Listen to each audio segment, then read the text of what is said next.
দর্শক, বিজিএমইএ কার্যালয়ে এসেছেন সদস্যরা, দাবি তুলেছেন নেতৃত্ব পরিবর্তনের।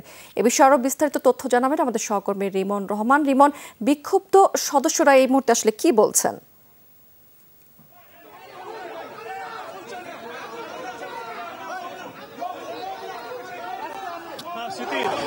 তৈরি পোশাক মালিকদের যে শীর্ষ সংগঠন, সেই সংগঠন বিজিএমইএ ভবনে বিক্ষুব্ধ শ্রমিকরা কিন্তু এসেছেন, বিক্ষুব্ধ মালিকরা, তৈরি পোশাক শিল্পের মালিকরা কিন্তু এখানে এসেছেন। তারা এসে এই বিজিএমইএতে এসেছেন এবং তারা বলছেন যে আসলে এর আগে যে নির্বাচন হয়েছে সেই নির্বাচন সুন্দরভাবে হয়নি, যার কারণে তারা এখানে এসে তারা এই প্রতিষ্ঠানের নিয়ন্ত্রণ নিতে পারেন। তারা বলেন যে তৈরি পোশাক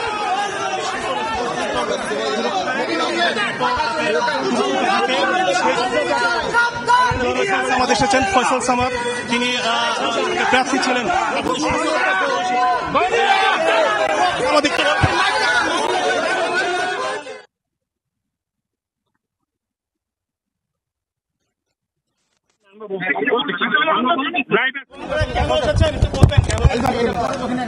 আমরা বলছি আমরা বিজেপির কোন কর্মকাণ্ডে উই আর নট হ্যাপি, এর জন্য এসেছি।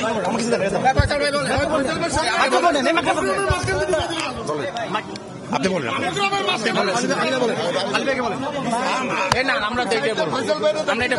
আপনারা কেন এসেছেন এখানে?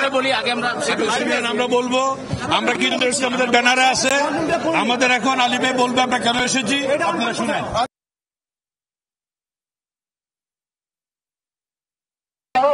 দর্শক দেখতে পাচ্ছেন যে আসলে এখানে বিক্ষিপ্ত যারা তৈরি পোশাক মালিক রয়েছেন তারা এসেছেন এবং তারা বলার চেষ্টা করছেন যে আসলে এখানে বিজিএমইতে কিভাবে পরিচালিত হচ্ছে। তারা চান যে আসলে কিভাবে এখানে no confidence on BGME's board. BGME's board must resign and make a new board. এই হলো কথা, ইলেকশনের মাধ্যমে। এই হলো বটম লাইন। কারণ পুরো দেশের বিজনেস সবকিছু পরিস্থিতি গত 15 দিনে কেউ নেই। BGME silent. কোথায় বিজেপি? প্রেসিডেন্ট বিজেপি কোথায়? এরপরে আমি আরো বলতে চাই, বর্তমান বিজিএমইএ বিগত নির্বাচনে এরা আওয়ামী লীগের দালাল, আওয়ামী লীগের নেতাকর্মী, এখন যে প্রেসিডেন্ট সভাপতি আছে, গত 3 দিন